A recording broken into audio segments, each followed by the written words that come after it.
दुर्दैव ठीक आहे, आता ऐकून घ्यायचं. विपरीत परिस्थितीमध्ये चूप बसण्याशिवाय पर्याय नसतो.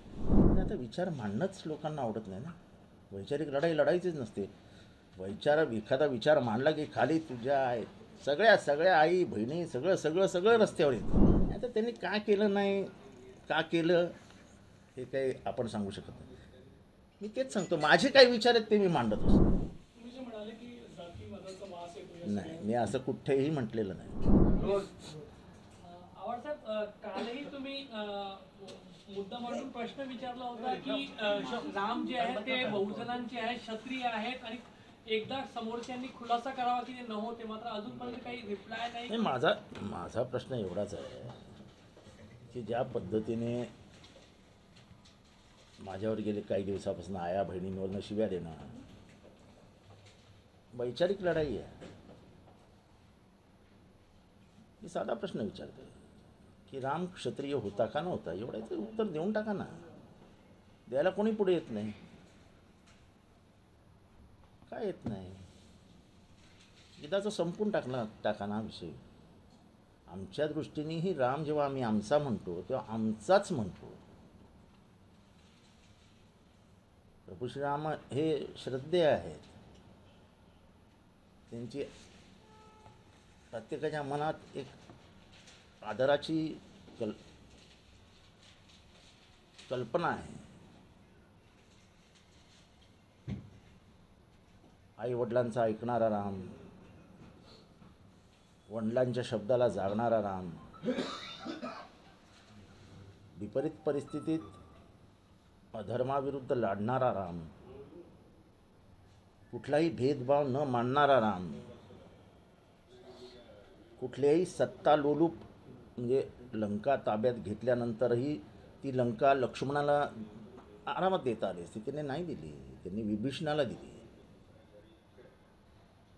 किंवा बालीची हत्या केल्यानंतर सुग्रीवाला त्यांनी सिंहासनावर बसवलं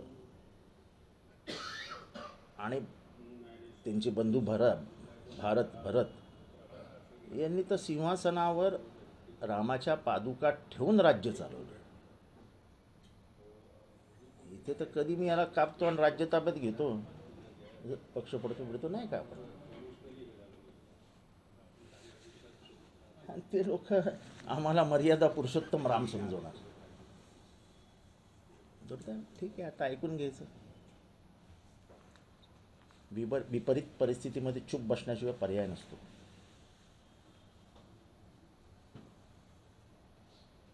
विपरीत परिस्थितीमध्ये म्हणून चूक बसले, परिस्थिती विपरीत उत्तर देण्यासाठी योग्य नाहीये. नाही, आता विचार मांडणंच लोकांना आवडत नाही ना. वैचारिक लढाई लढायचीच नसते. एखादा विचार मांडला की खाली तुझ्या सगळ्या सगळ्या आई बहिणी सगळं सगळं सगळं रस्त्यावर येतं. विचार करायचाच नाही, पुस्तकं वाचायचीच नाही, इतिहास समजूनच घ्यायचा नाही.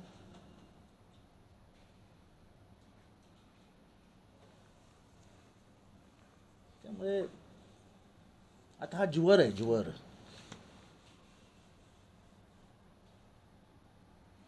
त्याच्यामुळे आपण शांत राहिलेलं बरं. जी विपरीत परिस्थिती तुम्ही म्हणताय ती जर कोणी बोललंच नाही तर ती अजून जास्त विकोपाला जाईल असं वाटत नाही का प्रत्येकाने? भारतामध्ये ते होत आहे ना. न बोलण्याचे भारताला परिणाम भोगावे लागतील. शांत राहण्याचे परिणाम महाराष्ट्र देशाला भोगावे लागतील. देश आता महागाईवर बोलत नाही, देश बेरोजगारीवर बोलत नाही, महिला अत्याचारावर बोलत नाही, ढासळलेल्या आर्थिक परिस्थितीविरुद्ध बोलत नाही, खराब झालेले परराष्ट्र संबंधांविषयी बोलत नाही. असा जर अबोला झाला देशामध्ये,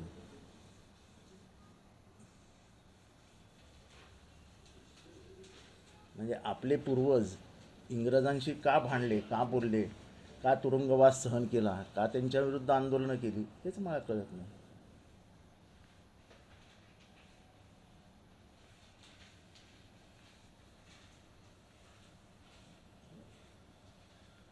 काल आपण जो एक विषय मांडला होता ज्युडिशरीमध्ये आरक्षणासंदर्भातला, मी काल तो विषय मांडला आणि तिथेच मी संपवला. यावर सुशीलकुमार शिंदे यांनी म्हटलं की बाबासाहेबांनी जेव्हा संविधान लिहिलं तेव्हा चिंतन करून लिहिलं, त्यामुळे मला वाटत नाही की त्यावर काही बोललं पाहिजे. हा, मग ते ही माझी शंका होती ती मी व्यक्त केली. साहेब मला असं नाही वाटत बाबासाहेबांनी दूरदृष्टी घेऊन मुद्दामून हे सगळं नसेल केलं. आता त्यांनी का केलं नाही, का केलं हे काही आपण सांगू शकत नाही. मी तेच सांगतो, माझे काही विचार आहेत ते मी मांडत असतो. समाजाला पटले तर ठीक, नाही पटले तरी ठीक. असं मी कुठे जबरदस्ती करतोय की माझ्या विचारांना मान्यताच द्या. तुम्ही जे म्हणाले की जातीवादाचा वास येतो या नाही, मी असं कुठेही म्हटलेलं नाही. मी असं कुठेही म्हटलेलं नाही. तुम्ही ऑन रेकॉर्ड तपासून बघा, तुम्हीच होतात तिथे. न्यायालयाच्या काही निर्णय असे असतात की त्याच्यातून स्मेल येतो, जातीचा स्मेल. मी असं म्हटलेलंच नाही. तुम्ही बोललात नाही, काढून बघा. असा की तुमचा अनुभव राहिलेला का आवडतात किंवा तुम्ही काम करताना तुम्हाला मी मला आपण अनुभव आला असता तर मी बोललो असतो. मी शांत बसणारा माणूस नाही.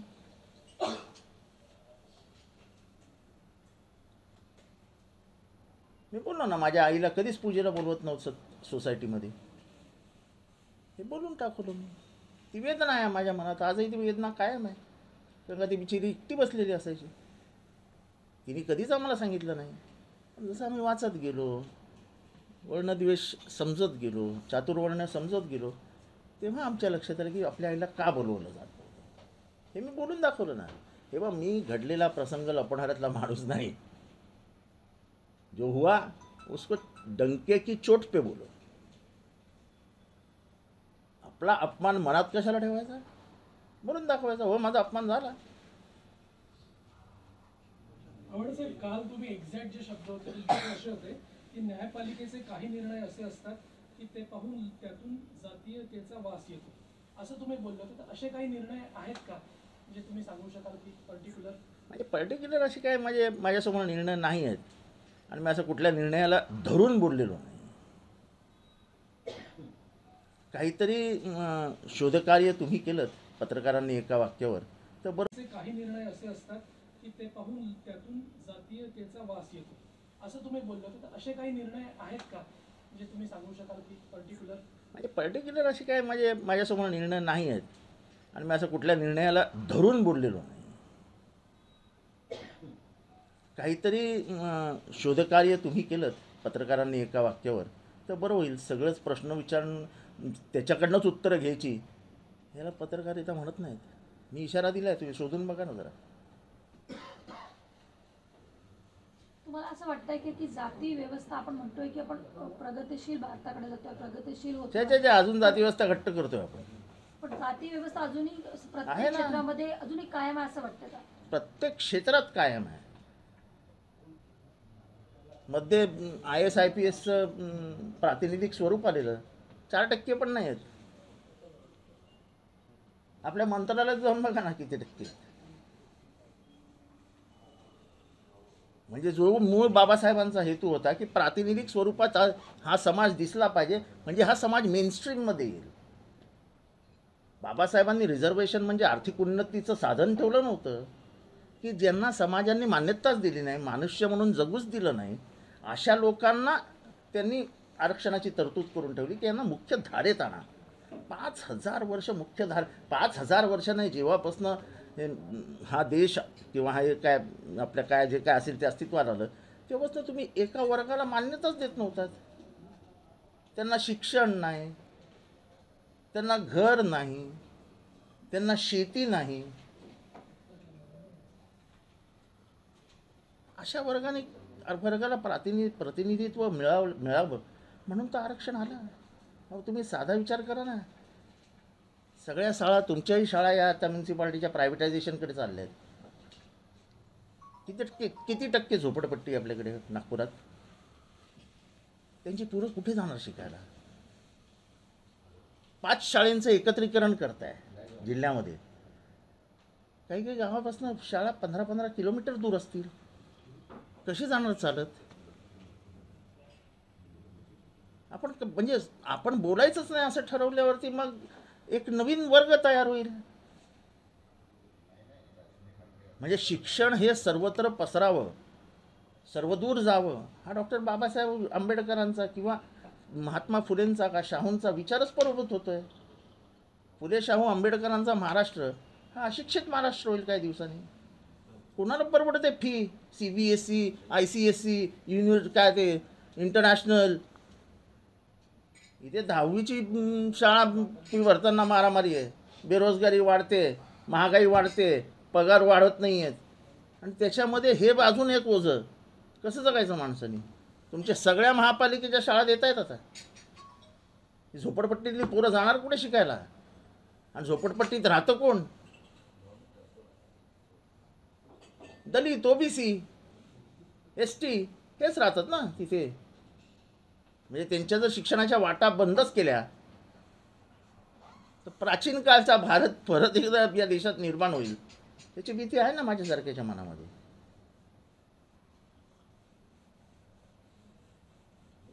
और सब ये जो प्राण प्रतिष्ठा हो रही है 22 तारीख को, कई लोग सवाल उठा रहे हैं, चारों शंकराचार्यों ने भी कहा है कि ये शास्त्र के अनुसार नहीं है क्योंकि मंदिर अभी पूरा हुआ नहीं है। ऐसा है, शंकराचार्य ने हिंदू धर्म के लिए क्या किया, ऐसा जब पूछा जाता है तो अब इसका सवाल क्या, जवाब क्या देने का है?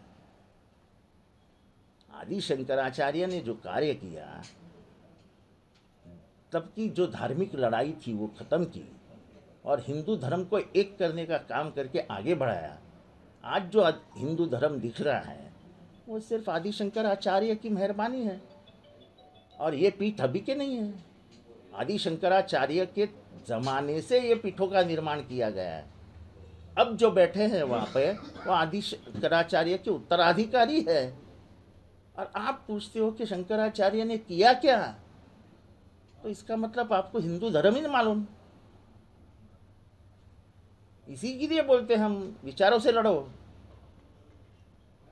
हमारे कुछ विचार है, उस आपके कुछ विचार हो सकते हैं. हमारा वैचारिक संघर्ष होना चाहिए. हम वैचारिक संघर्ष करने को ही आज के रोज में तैयार नहीं है. बस हम जो कहे वही सही, ना खाता ना वही, हम जो कहे वही सही. ऐसा नहीं होता. लोग बोलना ही बंद कर देंगे तो इस देश का लोकतंत्र खत्म होने में देर नहीं लगेगी. ये बीजेपी जानबूझकर कर रही है 22 तारीख को ताकि चुनाव में इसका ये देखो, ऐसा है कि 22 तारीख का क्या महत्व है?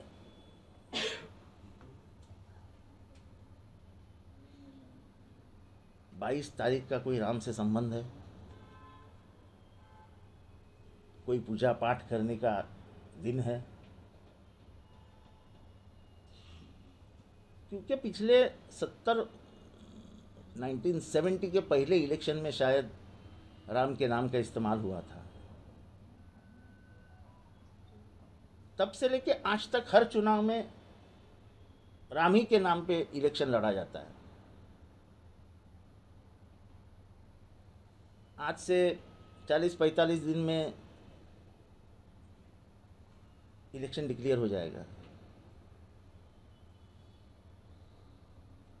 अभी ये लोग निकलेंगे उधर से पूजा करके, फिर प्रसाद बांटने जाएंगे हर एक के घर में. फिर उसके बाद राम की कोई पुस्तिका निकलेगी, वो बांटेंगे हर एक के घर में. तो ये देश में एक माहौल तैयार कर देंगे जो धर्म पे आधारित है, और उसी के ऊपर वोट मांगेंगे. महंगाई मत बोलो, महंगाई के ऊपर मत बोलो, बेरोजगारी के ऊपर मत बोलो, आर्थिक ताकत के ऊपर मत बोलो. हम ये भूल ही गए इतिहास में कि श्री राम का पहला शिलान्यास किसने किया था?